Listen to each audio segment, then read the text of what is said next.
broadly जो theoretical framework political development का या understanding of the process of the political development was gradually this concept, this idea was evolving.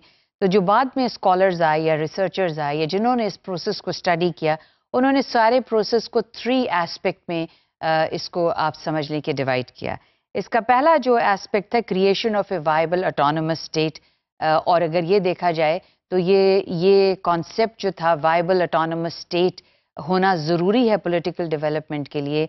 अगर आप list देखें पाई की 4, 5 and 9 तो ये इसको reflect करते हैं. पाई ने भी यही कहा कि autonomous state होनी चाहिए. So creation of viable autonomous state, जो later scholars थे वो समझते थे कि जब तक viable state नहीं होगी उस वक्त तक political development नहीं हो सकती. जो कुछ जो स्कॉलर्स थे उनका ये ख्याल था कि क्रिएटिंग पॉलिटिकल ऑर्डर बहुत ज़रूरी है. यानी अगर कन्फ्यूजन और क्योस रहे और ये पॉलिटिकल ऑर्डर उसी वक्त आ सकता है जब किसी पॉलिटिकल पार्टीज़ की एग्रीमेंट हो on national interest and on common goals. So ये ल्यूसन पाई के जो 5 and 8 ऑफ पाइज लिस्ट है उसको डिपिक्ट करता है कि पॉलिटिकल ऑर्डर होना ज़रूरी है. यानी ऑर्डरली चेंज अगर आप लाना चाहते हैं किसी माशरे में, सोसाइटी में, मुल्क में, तो उसके लिए एक ऑर्डर होना चाहिए, पॉलिटिकल ऑर्डर होना चाहिए. तीसरी जो चीज़ थी वो पॉलिटिकल डेवलपमेंट मेंट a process leading to democracy. और ये पाई ने भी बात कही कि जो पॉलिटिकल डेवलपमेंट होती है वो डेमोक्रेसी की तरफ लेकर जाता है. यानी जिसमें बहुत से लोगों के इंटरेस्ट जो हैं वो पार्टिसिपेट कर रहे होते हैं. तो कॉन्फ्लिक्ट जितना इस पार्टिसिपेशन के प्रोसेस में कॉन्फ्लिक्ट क्रिएट होता है, और अगर ये कॉन्फ्लिक्ट जो है इसको थ्रू पॉलिटिकल प्रोसेस रिजॉल्व किया जाए तो ये सारा प्रोसेस जो है फिर डेमोक्रेसी की तरफ लेके जाता है. और ये अगर हम लिस्ट 7, 8 एंड पॉसिबली 9 ऑफ पाई की देखें तो ये उसको रिफ्लेक्ट करता है. यानी ये तो जो लेटर स्कॉलर्स थे उन्होंने भी तकरीबन वही बातें की, लेकिन उसको ज़रा दूसरे पैराए में इसको बताने की कोशिश की. अब जो लेटर डेवलपमेंट थी, जो क्वेश्चन इस तमाम डिबेट में इमर्ज हो रहा था वो ये हो रहा था कि how capable is government in coping with the environment and satisfying the needs and demands of its citizenry. यानी citizens की किस हद तक जो है वो डिमांड पूरी कर सकती है, उसकी कैपेबिलिटी क्या है, उसकी कैपेसिटी. तो उसकी कैपेसिटी के ऊपर ये एक क्वेश्चन था.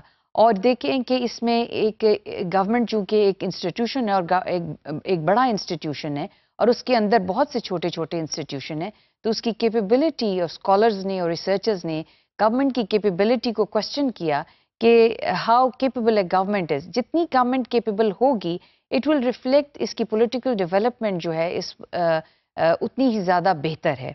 So this was study Sydney verbose 1971 की का पेपर है जिसमें ये क्वेश्चन जो है इसको रेज किया गया.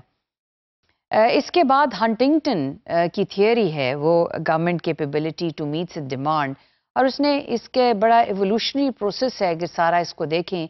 ये जो किताब थी इसकी पॉलिटिकल कल्चर और क्राइसिस के ऊपर, ये किताब जो है ये इसकी एडिशन जो है लास्ट एडिशन जो है वो 2003 में आई. इसमें ये ख्याल पहली दफ़ा जो ये छपी थी किताब, इट वाज इन 90s और अर्ली 90s में थी. और फिर उसके बाद ये इसकी ग्रेजुअल ये इसमें एक तो हंटिंगटन ने जो चीज़ एक्सप्लेन करने की कोशिश की पॉलिटिकल डेवलपमेंट में और कैपेबिलिटी ऑफ गवर्नमेंट के to meet the demands depends on the success of constructing institution. यानी जिस तरह से गवर्नमेंट इंस्टीट्यूशन को बनाएगी जिनमें ये कैपेसिटी होगी कि वो डील कर सकें लोगों की डिमांड को, वो ही डिटर्मिन करेगा कि उसकी पॉलिटिकल डेवलपमेंट जो है वो कितनी है. सो ये एक क्वेश्चन जो था इसका जवाब, लेकिन how did he answer this question, वो उसके कहने के मुताबिक ये डिटर्मिन करता है कि पॉलिटिकल ऑर्डर और डिसऑर्डर कितना है. यानी जितने ज़्यादा इंस्टीट्यूशन बेहतर तौर पे काम करेंगे उतना ही ज़्यादा पॉलिटिकल ऑर्डर होगा या अदरवाइज डिसऑर्डर होगा. इसी चीज़ को उसने 2 चीज़ों को अकाउंट में लिया. एक चीज़ थी पार्टिसिपेशन, यानी जितनी ज़्यादा पार्टिसिपेशन होगी उतनी ज़्यादा, लेकिन पार्टिसिपेशन के साथ उसने कहा कि इंस्टीट्यूशनलाइजेशन बहुत इंपॉर्टेंट है। यानी पार्टिसिपेशन की ग्रोथ अगर हो रही है और इंस्टीट्यूशनलाइजेशन या इंस्टीट्यूशनल डेवलपमेंट नहीं है डिग्री, तो फिर पार्टिसिपेशन जो है वो नताइज नहीं देगी या वो chaos create karegi rather than creating, because everybody wants to participate, they want to bring in their interests, their demands together, but what are the institutions that will channel those demands and will translate these demands into policy and programs and then implement them. So Huntington का ये उसने एक दो बड़े aspect हैं, I think इसको जहन में रखना चाहिए। उसने पार्टिसिपेशन को डिफाइन किया कि how much organised political parties are, कि पॉलिटिकल पार्टीज जो हैं वो कितनी ऑर्गेनाइज्ड हैं, और जितनी ज़्यादा पॉलिटिकल पार्टीज ऑर्गेनाइज होंगी वो उतना ही ज़्यादा पार्टिसिपेशन को मोबिलाइज कर सकेंगी, यानी वो उतना ही ज़्यादा लोगों की जो डिमांड्स हैं उसको इनकॉर्पोरेट कर सकेंगी। सो पॉलिटिकल पार्टीज की ऑर्गेनाइजेशन और इंस्टीट्यूशनलाइजेशन जो थी वो इस थ्योरेटिकल फ्रेमवर्क में ये इसका पर्सपेक्टिव था। अब पार्टिसिपेशन के जो कॉन्सेप्ट है इसमें जो चीज़ें समझने के लिए ज़रूरी हैं, इंस्टीट्यूशनलाइजेशन, यानी इंस्टीट्यूशनलाइजेशन को उसने डिफ़ाइन किया इस तरह से कि उसके 4 फर्दर कॉन्सेप्ट दिए इंस्टीट्यूशनलाइजेशन के। ये कॉन्सेप्ट समझना ज़रूरी है कि पहला कॉन्सेप्ट था, ये 4 कॉन्सेप्ट्स में पहला कॉन्सेप्ट था अडेप्टेबिलिटी। अडेप्टेबिलिटी को उसने ऐसे डिफ़ाइन किया कि जो ऑर्गेनाइजेशन है या इंस्टीट्यूशन है, पॉलिटिकल इंस्टीट्यूशन है, वो कितना अडेप्टेबिलिटी है उसमें, और उसने अडेप्टेबिलिटी का मतलब ये है कि उसके अंदर लोग जो मौजूद हैं उनकी एज क्या है, जेनरेशनल एज क्या है, यानी किस तरह से सक्सेशन बिल्डिंग जो है उस पॉलिटिकल पार्टी में या इंस्टीट्यूशन में किस तरह से होती है। बहुत ज़्यादा एक ही एज ग्रुप मौजूद है या एक cross section of age group मौजूद है। जितनी ज़्यादा उसमें डिफरेंट एज ग्रुप मौजूद होंगे उतनी ज़्यादा उसमें अडेप्टेबिलिटी होगी। हंटिंगटन ने इसका रिवर्स बताया कि एक वो ऑर्गेनाइजेशन रिजिड होगी जिसमें सिर्फ एक तरह के एक सोच के लोग होंगे। सो अडेप्टेबिलिटी का रिवर्स उसने बताया कि रिजिडिटी है, कि इंस्टीट्यूशन रिजिड है कि अडेप्टेबल है। दूसरे कॉन्सेप्ट को उसने एक्सप्लेन किया complexity, and very important concept, और इसमें कॉम्प्लेक्सिटी का मतलब ये है कि ऑर्गेनाइजेशन या इंस्टीट्यूशन जितना ज़्यादा एलैबोरेट होगा, यानी उसने उसको फंक्शनल लेवल पे डिफरेंट विंग्स या उसके अंदर सब सिस्टम्स बनाए होंगे या सब यूनिट्स बनाए होंगे, और हर सब यूनिट अपनी जिम्मेदारी को एक बेहतर तौर पे अदा कर रहा होगा और वो समझता होगा सब unit of that political party और इंस्टीट्यूशन, वो उतना ही ज़्यादा डेवलप्ड होगा और वो कॉम्प्लेक्स होगा, और क्योंकि डिवीजन ऑफ लेबर जो है उसमें ज़्यादा होगी। यानी बहुत सी पॉलिटिकल पार्टी, यहाँ मिसाल ये दी जा सकती है कि पॉलिटिकल पार्टीज जैसे यूथ विंग बनाती हैं या उसमें थिंक टैंक्स होते हैं, उसके अंदर और तरह की सब ऑर्गेनाइजेशंस मौजूद होती हैं। तो कॉम्प्लेक्सिटी एक अच्छे इंस्टीट्यूशन की जो बेहतर इंस्टीट्यूशन जो कॉम्प्लेक्सिटी है एंड कोऑर्डिनेशन है उसके बीच में। और इसका रिवर्स उसने कहा सिंपल, अगर एक ही कोई उसमें और विंग नहीं मौजूद, बस एक शायद कोई काउंसिल है या committee and that is working, that will not work.